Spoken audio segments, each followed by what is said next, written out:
real estate agents. Welcome to the Weekly Closer. I'm your host, Jeff Underwood, along with my co-host, Joey Sampaga. What are you doing today, Joey?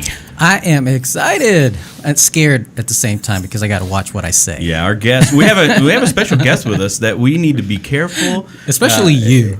Okay, yeah, I guess I'm the troublemaker. I'll try to rein myself in here a little bit, but let me go ahead and introduce Jesi Wolnik, attorney with Gust Rosenfeld, also licensed real estate broker for 18 years and former attorney for the, drumroll, AAR Legal Hotline. That's awesome. 18 years? Wow. Yep. You probably started like when you were, what, 15? 3? Come on, 15. Joey, what are you doing? I told you to be careful. Oh, yeah, that's right. No age discrimination here. Oh, gosh. So how are you doing? Good. Well, thanks for coming in. Yeah, thanks for inviting me. That's So I know. awesome. So I'm really interested. The topic that you're going to be covering is well, I haven't dealt with it a lot, but I'm really excited, I guess, if you will, to find out how it can be utilized the right way, Exactly. if at all. So, why don't you first start off letting the agents that are watching and listening know like how you got started in real estate, Yeah. and then kind of how that transition into law. Yeah, for sure. So I got licensed back in 2000. It was one of those things where I just had an interest in real estate, and we had just bought our first house. And so I said, hey, maybe I'll get my real estate license. And here I am 18 years later. But I had a great mentor with my first broker who, within my first year, had asked me to help start managing the agents because I was fortunately successful right in my first year, getting a lot of sales. Good. And so I was doing production management, and then eventually it morphed into I was a branch manager for a Century 21 office. I had about 100 agents at one time that I was helping manage. And then, just like everybody else, when the market tanked and we all had to reinvent ourselves, I had extensive experience in ethics. I was the grievance committee chairperson for about 8 years with Sevrar. Oh, wow. And Okay. so I would get a lot of brokers call me and say, hey, can I run something by you? And so I put that together. Before we make a decision. Yeah, that yeah. could really happen. So So I put that together with my knowledge and said, hey, maybe I'll go to law school. And so here I am. Wow. Whoa. So I'm curious real quick. So you were successful out of the gate, Yep. first year even. Yeah, So I what had- did you do? Yeah, I'm curious. I joke it was my Midwest work ethic. I would sit in an empty office where no other agents were at, and I was like, So, but literally, any opportunity that I could, I did open houses for agents in my office. I did the door knocking. I did the cold calling. Wow. I mean, I really just did everything I could to put myself in front of people. A little tip, I would go, my broker at the time had said, just go view as many houses as you can so you start getting a knowledge of the inventory. And as an example, somebody said, oh, I like this house. Yeah. And I said, well, it was either too big or too much money. I said, well, what are you looking for? They said it, and I said, oh, I saw that around the corner. And I went and showed it to them and literally sold it to them. Wow. So having that inventory knowledge will See, I help never bring you thought of business. that. I mean, they say that all the time. Go Yeah. view homes. I'm like, Yeah. why? That's why. Now I know. Well, Yeah. and today you can actually show on Facebook and different things what you are doing, right? Yeah. That's you're, true. you're out like every day true. looking at Right. houses. yeah. Right. Interesting. All right. So law school then. Mm-hmm. So has all this has all been local? Yes, I graduated from the Sandra Day O'Connor College of Law at ASU, so right. great law school. And All right. Go was Devils. very fortunate. Ironically, when I was still practicing in real estate, I referred my short sale clients to Scott Drucker, who is now in-house counsel for AAR, but he was just a practicing attorney then and did short sales. So I had that connection, and very wisely, I think, in my first year of law school, contacted Michelle Lind, who is kind of like the yogi on high, right? Everybody listens to what she says. She's amazing. And I sent her my transcripts and my resume and said, hey, have you ever had an intern? And she said, in the 15 years I've been in-house counsel, I never have. Come in and meet me. And she hired me on the spot, and I interned for her all summer. So that was fantastic. So I knew Scott, I knew Michelle. They were then the attorney that has the hotline contract was looking for another attorney, and they, I think, recommended me and said, hey, you should interview Jesi. She just finished law school, and that was it. I was There we a go. natural. I loved it. That's one thing. I moved on to another position, but I do miss the hotline. It was great. I was able to connect with brokers and stay in touch with everybody. So it was great. That's good. That's amazing. Yeah. So today's topic, though, is commission rebates. Yes. So I guess let's get right into it. What do you have there for us? I know. So to begin with, I just thought I would explain what is a commission rebate, and I did pull this from the Department of Justice. Now, it's ironic. I'll talk a little bit today about the Department of Justice and HUD, who before the CFPB helped oversee RESPA rules. Yeah. Now, the justice side, that's different than the Marvel side, right? Right. Not that League of Justice, the Department of Justice. So anyhow, the Department of Justice says, how does a rebate work? It's offering a consumer a cash refund to encourage the consumer to use the broker's services. That's the goal. That's the intent. Okay. So the Department of Justice says commission rebates are great. We love commission rebates. They feel it creates competition in the marketplace and helps save a consumer money over time because brokers are vying for that consumer's business. Okay, yeah. So great.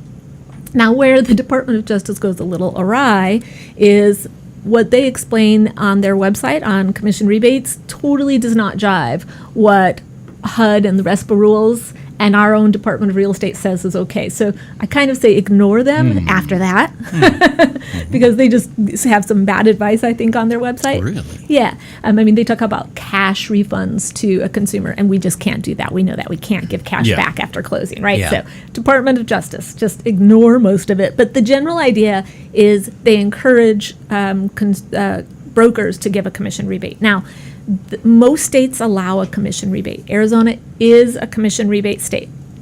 There are, I think, 10 states that don't allow commission rebates, and the Department of Justice, if a lawsuit comes up, does join in it usually or help do any type of legal advocacy to say, let's get commission rebates going in that state, because they really do think it creates a good marketplace. So let's see.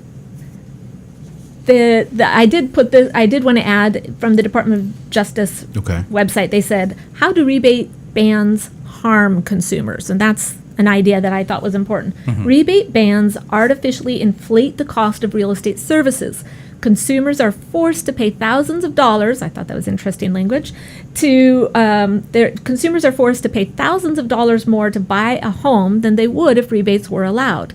In effect, rebate bans prohibit brokers from competing on price, forcing all brokers to charge the same inflated price. So that's kind of their mindset, which kind of is weird, I just thought it was interesting that they put that language on there. And at the same time, they give examples of commission rebates, and they actually show commission amounts, which I'm like, aren't you guys supposed to be aware of antitrust laws? Like, what are you doing?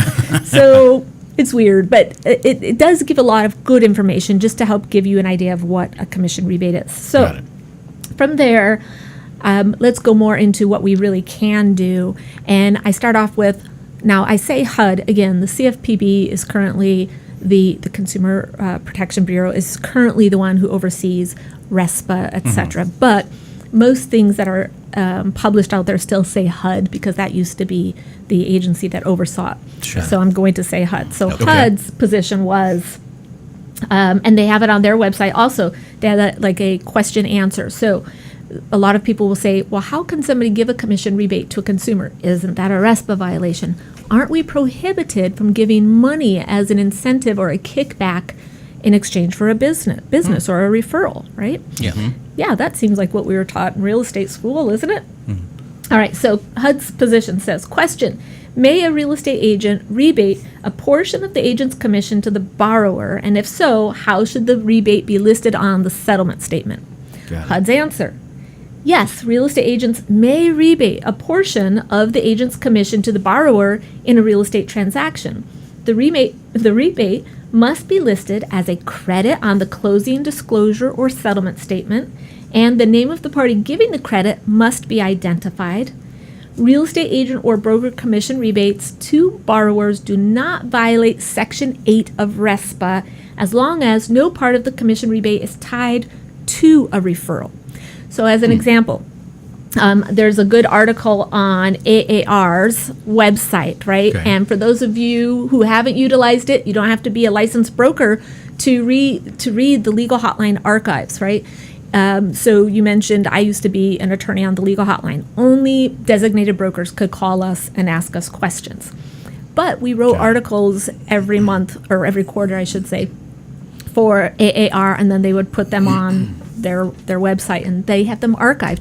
Anybody can go and access those. So if you go to AAR's website, aaronline.com, up at the top there's a button or a link that says Manage Risk. And if you move your mouse over Manage Risk, fourth line down that pops up says Legal Hotline. You click on that and it's categorized. It's a fantastic resource for agents. It talks about advertising or contracts or breach. It's all categorized. Okay. So you can find these articles on AAR's website. This one that I pulled up was, I pulled two articles and I wrote them, so that's why I was aware of them. The first one is commission rebate cannot be tied to a referral. So ties right in line with what I'm talking about here. So my facts I said was Jane is a real estate agent. She refers a prospective buyer to her husband, John, who is a lender. Jane notifies the buyer that if the buyer uses John as a lender, then Jane will give the buyer a commission rebate. Question, can Jane refer a buyer to John with the incentive of a commission rebate? The answer would be no, because now we've tied it to a referral, right? Right. So we make that distinction. So I say in the article, RESPA prohibits kickbacks for referrals. And here, Jane and John are both settlement service providers. We know what those are, hopefully. Therefore, the commission rebate is prohibited because it is based on a referral to a settlement service provider. And again, I teach classes for AAR. There's a class called Federal Legal Issues. It's a great class. It's a one-day class, and we talk about RESPA in detail, and we say what a settlement service provider is. Settlement service provider is anybody that usually shows up on the closing statement, or what we still call the HUD-1, right? Right, sure. So they're both settlement service providers, and she has said, if you use my husband's services as a lender, hey, I'll give you a commission rebate. That's where she went wrong. No. I see. Absolutely. Okay. All right. So how does that work? And this might go into a much bigger can of worms, I don't know, but what about the builder incentives? That's a good question. I usually get that question in my class. So it depends, and that's a great joke I have in my head. I think I'm funny. So It always depends. it always depends, right? And I laugh at myself because I recite that all the time. Facts matter. It depends. It depends because is the builder a settlement service provider? Some are and some are not. If the builder has a license as a real estate entity, brokerage, now they're a settlement service provider. So we can't. But if the builder is just an average seller, a seller can give any incentive he wants to a buyer. Again, usually we have to start worrying about disclosure to the lender. They have to know how much money is being offered to the buyer from other parties. That's, they've got to bring their own amount of money to the deal. But putting all those loan issues aside, just talking strictly about incentives or rebates, a seller can reduce the house to whatever they want, or they can say, buy a house and we'll give you a $30,000 credit in our design center. They can do that. Again, as far as kickbacks or any incentive, if they're not a settlement service provider, they don't really have any ties to control Well, I guess them. the difference for them to refer to, say, a certain mortgage lender, right? Exactly. The difference might be the fact that the builder's not really giving the rebate necessarily. Right. It's just that the lender has agreed to not have as many fees. So now we're going to start a RESPA conversation because when I teach RESPA, the whole point of RESPA is to protect the consumer. And when we start offering the incentive to the consumer, who's being harmed? Not the consumer, because they got the incentive. So that is okay. That's why they can say, if you use this individual, we'll give you a credit at our design center, or we'll give you an $8,000 reduction or whatever, because the consumer gets that incentive. Got it. Okay. You're not saying to the real estate agent, hey, get them to use this lender and we'll give you this. That's the RESPA violation. In your instance, the consumer gets the incentive. Okay, cool. Okay? All right. Awesome. All right, so back to commission rebates. So HUD says, yeah, we're good. I think we know commission rebates are okay as long as it doesn't violate RESPA. We can't have it tied to a referral. So then we have to add another layer to this, and now that is the Department of Real Estate. The Department of Real Estate, as we know, has commissioner's rules. Now, I always like to backtrack a little because I remember practicing real estate. I was that annoying person where somebody would go, well, you can't do that. That violates a law. And I would always say, please do educate me. Can you tell me which law that is, right?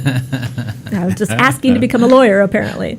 And I still say that to people when, people would call on the broker hotline. So-and-so says I'm violating the law. And I say, well, call them back, say, excuse me for my ignorance. Please tell me which law it is so I can educate myself. No law, right? They were just making it up. Wow. So same thing I have to here. remember that. Yes. So same thing here. I like people to understand what Not because what I'm is breaking the the law. law, by the way. I correct sure. myself there. So there's different ways we get the law. There's common law. This is what we call just case law, the history of lawsuits in our country that have established our common law. So common law. Yep. Then there's legislative law, the revised statutes. That's the legislature coming together. Let's create this law to help people, or whatever reason they have, right? So that's the revised statutes. And then there's administrative law. And the administrative law are governmental agencies that can establish policy, and we must treat it as law because of who they are, the governmental agency. So that's what the Department of Real Estate is. When they say, oh, that's a commissioner's rule you're violating, you are breaking the law. So you've got to be aware of that. Now, I say that because there's also something called substantive policies, right? These are policies the Department of Real Estate, typically the commissioner at the time, has put out. That's not necessarily a commissioner's rule. It's not an established printed rule, but it's kind of like dicta. It's like their way of saying, hey, this isn't a rule, but we're going to tell you right now, do it this way because we're going to rule this way if this comes in front of us and we have to review this. So treat them as law because we already know what their position is, right? Now, they number their policies. So as an example, the policy I'm going to talk about is 2008.06. That means it was written in 2008 and it was the 6th policy they made that year. So Commissioner's policy 2008.06 is a policy that stands, and it talks about commission rebates. I print it just so that I can remember what it says word for word. And here it is. So Commissioner's Commissioner's Policy 2008.6 says, this policy statement applies to real estate transactions with financing. That's important. What if I have a cash deal? Right. A cash deal, we're in a totally different ballgame. Commission rebates don't apply really as far as rules because you're paying cash, I'm paying cash. We don't have to worry about mortgage fraud, and that's what it's really about. RESPA, same thing. RESPA only applies to basically financed transactions. So again, we're okay because cash deals have no financing. We're in a different set of rules. Right. So put those off on the shelf. We're only talking about financed transactions. Okay. This says the department considers a conviction under ARS 2320, which is the mortgage fraud statute. Okay, so that's what they're worried about, mortgage fraud. So it says the department considers a conviction under that statute a warrant disciplinary action under, and then they cite another statute that gives them the authority to get an agent in trouble. They said the department recommends that a licensee who provides a premium, credit, or rebate in a real estate transaction disclose the premium, credit, or rebate to all parties in the transaction, including the lender and third-party service providers, such as appraisers, in the purchase agreement and the closing statement. So what does that all mean? Yeah. Basically, it's saying if an agent offers some type of a commission rebate, it must, number one, be disclosed in the contract. Now, that's mind-blowing to most agents. Yeah. And number two, it must show up on the settlement statement. So I would get this. So, right, I would tell people this. Brokers would call in and say, "Can I do a commission rebate? Is that legal?" I'd talk them through how it's done, why it's allowed. Then I'd get the other broker call in and say, "Somebody's insisting that we put commissions in a contract. We can't put commissions in a contract." That's not true. Really? Here's a distinction. We are not allowed to negotiate commissions in a contract. That's where we go wrong. I can't say, we'll accept your offer if you pay me an additional 5% or something, right? We can't negotiate commissions in a contract. That is 100% accurate. What we're doing here is following the commissioner's guideline to make sure we're not committing mortgage fraud. She says in this, or whoever wrote this statement, I don't know if she was the commissioner in '08, but whoever wrote the statement saying, hey, we have to let third parties know, including lenders and appraisers. Why? Because we want to know if there's some type of an exchange of money here, and if that affects value in any way. Plus, the lender has to know so that mortgage fraud doesn't occur, right? We must disclose to the lender anytime somebody gets money. So we have to put it in the contract as a disclosure only, not a negotiation, but a disclosure. So usually I'll tell people, if you know you're going to offer a commission rebate up front, you just write that into the contract. Somewhere on page 8 in the blank section, you say something like this. Again, I'm not your attorney, so ask your broker for correct language. If you need guidance thereafter, either call the broker hotline or your own legal guidance counselor. But anyhow, the language would be something like, let's say I'm representing the buyer, and I would put in the contract, buyer's agent shall provide a commission rebate of, let's just say $500. So I would say buyer's agent to provide a commission rebate of up to $500, subject to lender approval. Oh. Okay. Why do I say in that language, up to, subject to?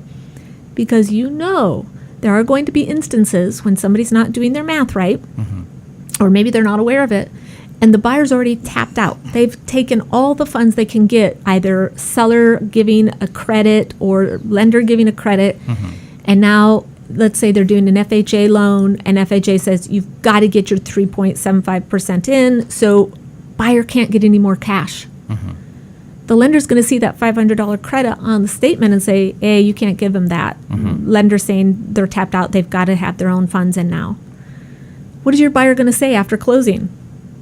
Hey, give me my $500. Yeah. Right. And you can't, because now we've got mortgage fraud. You've given money under the table without the lender knowing.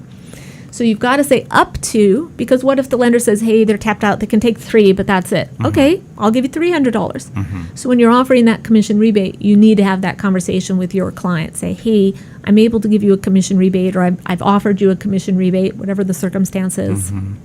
But I have to write it this way, up to and subject to, because your lender has to approve this commission rebate. If they reject it, then we've got an issue.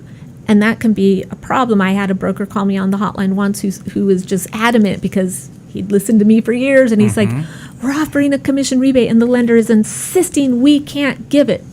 Well, he was just hot under his collar, thinking the lender was saying commission rebates weren't allowed at all. It was just miscommunication, which is often the case. And it was really the lender saying, no, buyer's tapped out. They can't take any more money. So you can't give them the commission rebate. So after we talked through it, we figured out, no, the lender's literally saying the buyer cannot accept this money. So you've got to say up to and subject to lender approval, so that your client knows they can't anticipate or expect funds after closing. Got it. So what if you don't make that decision before contract acceptance? I mean, what if you decide halfway through, I'm going to go ahead and give $1,000 credit? The bins we You are need so things good. done. That's such a great segue for the rest of what we want to talk about. there we Perfect. So, yes, not a problem. An addendum. You just take an addendum and write the same exact language. Buyer's agents to provide a commission rebate of up to. And you call it a commission rebate, not a credit? I always say commission rebate. That way everybody's very clear what my intention is. But, right, the language in this rule said what? A credit, a rebate. Is that a premium, credit, or rebate? I always tell people, I don't care what you're calling it, it's a commission rebate. If you're offering funds to the buyer, then it's a commission rebate. Now, I said it's twofold. It has to be in the contract, because we have to disclose to all those parties involved. Can a seller reject it? No, a seller doesn't have to approve it. What if the seller won't sign the contract? Or won't agree to it? Seller doesn't have to. An addendum, yes, we're supposed to have the seller sign it. But did I make the disclosure? Yes, so I can at least show that. I put it in an addendum, and if they failed to sign it, we'll have to deal with it, and hopefully the brokers can get involved and help the seller understand what's going on. Yeah. It's a requirement by law. We have to have it in the contract. So it says their purchase contract. And then it says in the closing statement. Now, when it's on the closing statement, it can only show up as a credit. So it's only going to be applied to buyer's closing costs. It can never be money given back after closing. Okay? So you said, what if we... Wait, did I? Yeah. So what if you made the decision halfway through? Yes, the that, addendum. you want to go ahead and get it. So That's just right. the addendum. Yeah, just an addendum, not a problem. Yeah. Now, but what I said that was a great segue was because then I have a couple of other scenarios that I wanted to talk about. First, though, before I move on, there was another article that I had that was from the legal hotline that I wrote. So if you want more information, it's on the legal hotline. There is a article that I wrote called Disclosure of Commission Rebate. And again, it says a licensee. Now, here's a distinction about how the money is given. I said, a licensee advertises the following ad: buy or sell a house with me in the month of January with the successful close of escrow occurring no later than April 30th, 2019, and receive a $500 gift card to Home Depot after close of escrow. I know we've seen those advertisements, right? Question, can the licensee legally give a $500 gift card to a buyer or seller after close of escrow? The answer would be no. Cannot do it. Probably not is the legal answer, right? Yeah. Yeah. We have always arguments either way. But the discussion, the issue of commission rebates seems confusing. However, HUD, as I stated, provides instruction on how a licensee would properly provide a commission rebate. But more importantly, the Department of Real Estate really outlines it, right?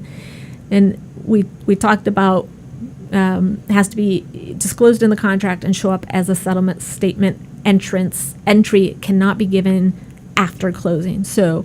But it's just a gift. Yeah, it's a gift. It's a card. Yes, right? So come to my federal legal issues class because I need 2 hours to talk about this. You can't give those incentives. And now people are like, well, wait, what about closing gifts I give? Yeah, that's a whole rest of a conversation. Come to my federal legal issues class, okay?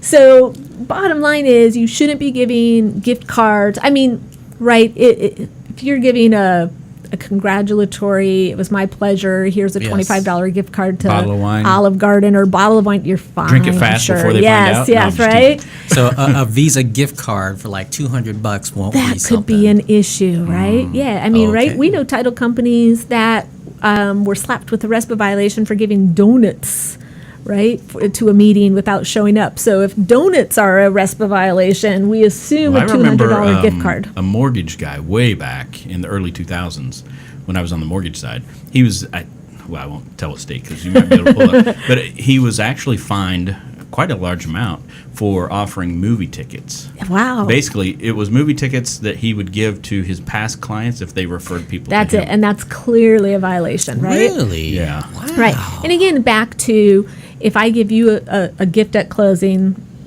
I'll just say in my class I usually say tie it to some type of marketing, and now we're probably okay. Oh, okay. Right. So I know an Tie it agent. to a marketing. Yeah. So there's no limit on how much you can market, right, yourself. So if you're going to give something, I always talk about Cutco, right? They always sponsor all those classes, and you can engrave on because it. it has Yeah. your information And it on has your information on it. So now I'm okay to spend that $150 or whatever the knives are because I've got my name on it and I pass it to you and I'm marketing myself. I So see. for me, that's I'm So in the- movie I'm tickets with clear. our logo. a little sticker on it. Or, I was going to say, Mr. Buyer, your refrigerator has been delivered. you know There's a little those- plack on the back of it that says my name. No, I'm just teasing. How about those personalized do that. Visa cards? Personalized, probably no. I would No. say probably stay away from that. Commission rebates are the way to go. They're, Yes. they're just so much better. Absolutely, makes and sense. it helps keep you in the clear. Now, with all of that said, let's talk about how a commission rebate can actually potentially keep an agent from getting sued. Oh, Okay, literally. So there are agents who use horrible words like commissionectomy, right? Just get rid of that vocabulary. That doesn't exist. But let me share with you an example of a lawsuit that I know had happened. And I'll change some facts, of course, so that we're not identifying anybody. But I was an attorney for a brokerage that got sued by a former buyer, yes. And as I read through, right, remember, I was practicing real estate broker. I do know what good service is. Even if I wasn't, I would know good service. But just everything we're taught in our profession, this agent went above and beyond. He was exceptional in his service. I couldn't find a single thing to complain about him. He just unfortunately got sued because he was a real estate broker. And that happens, right? I say in my classes, unfortunately, you do enough transactions, the odds are against you, you may get sued. Yeah. And I always say, you've got a big bullseye on your back that says, sue me, I have E&O insurance. And a plaintiff's attorney knows that. So they're going to name you because they're going to get a settlement from your E&O provider. It stinks. And I think that's pretty much what happened here. A litigious individual who knew there was insurance and he went after the agent. So the backstory is the buyer had bought several short sales as investments to begin with. He didn't own a residence as his personal residence yet. He hadn't found anything, but he had bought several investment properties with the same agent. And they happened to be short sales. He knew what a short sale was and knew the length of time and what it all involved. And what do we always know? Short sales typically had poor upkeep because the previous owner didn't have the funds to maintain it. Yeah. So he had done several short sales. Now he decides he's going to buy a property, and he starts off with look for things in the $500,000 range. Doesn't find the Taj Mahal. He bumps it up. Let's do $750,000. Still not satisfied. He goes up to $1 million. Now this guy has an advanced degree. He's educated. He definitely has the funds to do this. He's just cheap, right? So he finally gets to $1 million and finally says, okay, now we're seeing houses I'm interested in. And he ends up finding a house in an affluent city. The whole city is affluent, right? And it's about $1 million, but it's a short sale. It definitely needs work. Now, they negotiate. They get the short sale paperwork in motion, and the home inspector goes out and says, yeah, there's a lot needed in this house. It's a long laundry list. And the buyer pretty much says, okay, I'm okay with the house, except he had an issue with 2 items. One, the seller could fix. He said, no problem, and the bank approved it. Yep, seller can fix that. And one was a roof issue. And for as much as the house needed, I don't know why these 2 things were just stuck for him, like these, and they weren't even big ticket items. But he said he wanted these items fixed. So seller says yes to one. Well, the agents are each making, let's say, $50,000 in commission. So they're like, really? They get an estimate on the roof, and let's just say the roof is a $5,000 repair. Okay. Each agent's like, so wait, I'm going to make $50,000. Yeah, here's $2,500. Exactly, and that's what happens. So the agents get together and say, hey, the roof needs to be repaired. If you kick in $2,500, I'll kick in $2,500. They both agree. They propose it to the buyer. Buyer says, give me a day to think about it. Really? He comes back and he says, agreed, yeah, I'll do it. He says, but I'm not going to have the roof repaired now because I'm like gutting the whole house. I'm totally remodeling it. I'll just have it done after closing. Yeah. When that happens, or when I do the remodel. So closing occurs. We go a few months down the road, and agents, of course, stick to their word. They make sure the roof gets repaired. Now, during that time, agent even follows up and says, hey, how did the roof repair work? And he says, not good. My other contractors say it wasn't a good repair. And they're like, oh, so sorry. We'll have them go out and redo it. And that occurs. 3 years later, that's not a misstatement. 3 years later, there's torrential rains, right, in the valley. It's roof leaks. This guy's roof leaks. He tries to get his insurance company to cover it, and they say, no, your roof had some issues, pre-existing condition, we're not going to cover it. So then he's like, let's see, how can I come up with some money? I know, I'm going to sue my real estate agent. Wow. And then he lies, and he doesn't say, you didn't have the roof repaired right. He says, remember when you said you would have them go out and redo it? I thought you were going to re-roof my whole house. Oh, no. Now, keep in mind, this is a, let's say, 5,000 square foot house, and he thought $5,000 to re-roof a 5,000 square foot house. That just doesn't jive, right? Yeah. Moral of the story, and the bottom line of my story here is, had the agents offered a commission rebate, they could have never been sued. right? And so that's the takeaway I want to give to the agents today. If you're ever pitching in, so to speak, and helping because, gosh, they're about to pay $300,000 for a house and they doggone it don't want to pay $1,500 for a repair. So you're like, all right, I'll kick in. Do not offer to make that repair. Do not offer to even pay for that repair. Instead, you offer a commission rebate. Hey, I understand, buyer, you're wanting to purchase this house and you're gun shy or whatever about that $1,500. I can offer you a commission rebate. If that will help you towards getting that repaired, that's your choice. But if I offer you a commission rebate, would that help you? I'm not going to write any language that says $1,500 rebate for the repair of. Nope. I've said Up to. I leave it up to you, but I'm able to give you a commission rebate of $1,500. He could have never been sued if he had just offered that commission rebate. Right. But because he said, here's money, and here we'll help coordinate a roofer to come out, that was why he got sued. Right. And I've had those lawsuits where literally it was just because they helped offer some money and even met a repair person. I had one complaint where it was like the listing agent even said the seller's out of state. They're not here. So I'll meet the roofer out there. I'll give them the inspection report. And then they can see where the inspector said the roof issue is an issue. They'll go up. They'll get it fixed. And they even still had a complaint filed against them because they said they had the wrong area of the roof fixed. Oh, boy. So just stay away from that. Stay away from the repairs. Offer commission rebates, and they can't come back and say, you said you would do this, or you said you would pay for the repair, and guess what? The repair's not working, and so we now want you to pay for more. Wow. So the broker basically lost the lawsuit. Greatly enough, because the consumer, former buyer, was such a liar. Honestly, we caught his lies in the deposition. Oh, wow. And then we wrote a really great mediation statement. And the insurance company, who's usually like, settle, was like, do not settle. You go all the way to trial with this guy because he's such a liar. Yeah. And they ended up settling for a very small amount compared to, he actually ended up wanting, I'm going to make up a number, let's say $500,000. Like, it was pretty astronomical because he said, not only did he not replace my roof, he didn't find me a good house. I had to remodel the whole house, and I told him I wanted a nice house. Oh, my gosh.